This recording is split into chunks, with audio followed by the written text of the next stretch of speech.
He was very moved by my mother, I have to say, his grandmother, Holocaust survivor, who always told him stories about the Jewish people and about the Holocaust, and you could just tell that he took it to heart, even as a very young child. He was definitely always the big brother, which is always appreciated. He would help me with my homework and make sure that I was doing well in Hebrew school. As he was growing up, he really enjoyed Judaism and partaking in activities. He loved going to shul, he loved Torah. At USY and at services, he would always look out for me and make sure I was taken care of. So he was a very nurturing big brother.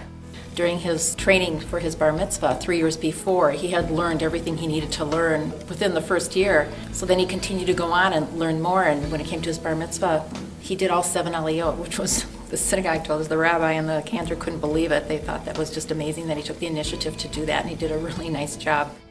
Micah was one of those counselors that everybody sort of liked because he was one of those counselors that gave equal time to everybody, and he's one of the counselors that, and it's sort of embarrassing to say, everyone kind of wanted to be like Micah. And the impact he had was, I think, that he inspired an entire generation of counselors, and he inspired them to be the kind of counselors that he was, which was kind, fun, compassionate, but really most importantly was that he was a vicious, angry, mean softball player. The thing about Micah is if you knew him, you knew he was going to be a rabbi, and everyone who knew him well knew he was going to be a rabbi except for Micah. And he did pretty soon after he moved to New York, and everyone was kind of relieved that he finally was ready to embrace what we all knew that he really loved doing. Everything about being a rabbi was what he really loved. We journeyed through rabbinical school together. I think it was very powerful to study together, to engage in Judaic texts and to wrestle and grapple with the texts of our tradition. We were journeying together, so it was very special, and it was a real unique time. In the final year of rabbinical school, pretty much all we did together at night was talk about where are we going to be at this time next year? What's our life going to look like? And I used to tease Micah, but I was pretty sincere in saying, I will go anywhere with you except for New Jersey. We went to the seminary to do a series of interviews. We were beginning to despair, frankly, after 7 interviews. And in walks this very tall, that was my initial impression of him, tall guy who sits down, and within 5 minutes, we knew that there was something special about him. He was giving us answers to the questions that we were asking that we really wanted to hear. It was clear that he had the same values that our congregation has. I think the real insight we got to him was when he came here for his interview weekend, and he adopted our back and forth style of talking from the bima and remembered everybody's name who made a comment, and everyone was remarking about that after the Kiddush. And he's sincere, he's warm, he's intelligent, he's just a terrific human being. Yael Asbel did a great job convincing us to just come and see TBS. And we came down and we stayed with the Lindemans. And I saw the chemistry that Micah had with Rabbi Lindeman, and I saw him getting really excited between meeting Rabbi Lewis and spending Shabbat with Rabbi Lindeman. We knew when we came down here that this was really where Micah was supposed to be, and it's been really perfect. Beshared.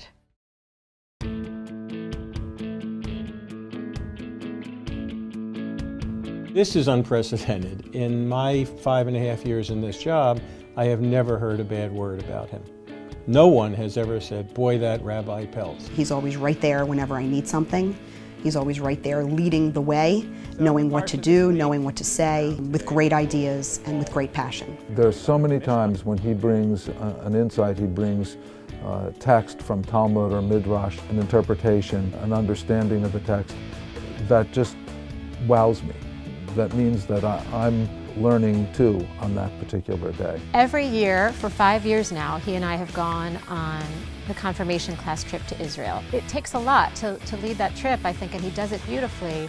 It's a community trip, but it's very much his baby, and he runs it so beautifully and with such caring in terms of creating the perfect trip for each year. I was fortunate to be the president when we transitioned from Rabbi Lewis to Rabbi Lindeman.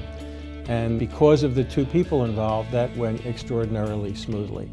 And I envision the same kind of smooth transition from Rabbi Lindemann to Rabbi Peltz. You don't come across a Rabbi Micah Peltz all that often. Somebody who has so much talent, somebody who has both Torah and the understanding of people, who has humor, who is good with young people and with older adults. And when you find that person, then you know that you don't want that person to go anywhere else. I think he's a natural for it, and I see no more fitting place for Rabbi Peltz than to lead this congregation into the future. We felt like it almost felt natural that we would be able to be here for kind of the long haul and be able to see the families that we saw their babies be born, to be able to be there at their bar mitzvahs. Cherry Hill is just like home to us, and we're real pleased and proud that he chose that community and has fit in well, and they make us feel at home when we're there, so we're real proud to have him continue on and lead the future of TBS. Joy, Yashar Kochech and Mazel Tov. You did a beautiful job on your bat mitzvah this morning. He's a natural.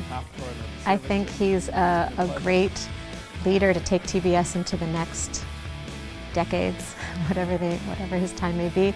He cares so much, he's so smart, and he has great ideas for what is going to move TBS forward, and he cares so much about the people here, and he knows them so well. I mean, you know, no one has a way with names like Micah Peltz. I think he takes that very seriously as a part of the kind of rabbi he wants to be. I think when he meets someone, he really makes it a priority to learn about them so that he can remember them the next time he sees them. He has a vision for Temple Beth Sholom and for Judaism and for the vibrancy of Jewish life that extends beyond just what Judaism looks like today. He's preparing people and the youth of the future Jewish communities for what Judaism will be like 10 and 15 years from now. I wanted to send our warm mazel tov and tell you how much we felt from Micah, hearing of the wonderful work he's doing in your congregation from my colleague, Rabbi Steve Lindemann, seeing the work he's done, honored on the website of the Rabbinical Assembly for the work he's done with the Beit Midrash. He's a wonderful rabbi, a wonderful person, and you couldn't have made a better choice in honoring him. I'm really proud and I'm really impressed, but I'm really not surprised. I think that those of us who know him really well know he's unique, and he has been doing and he will do more good things for this world.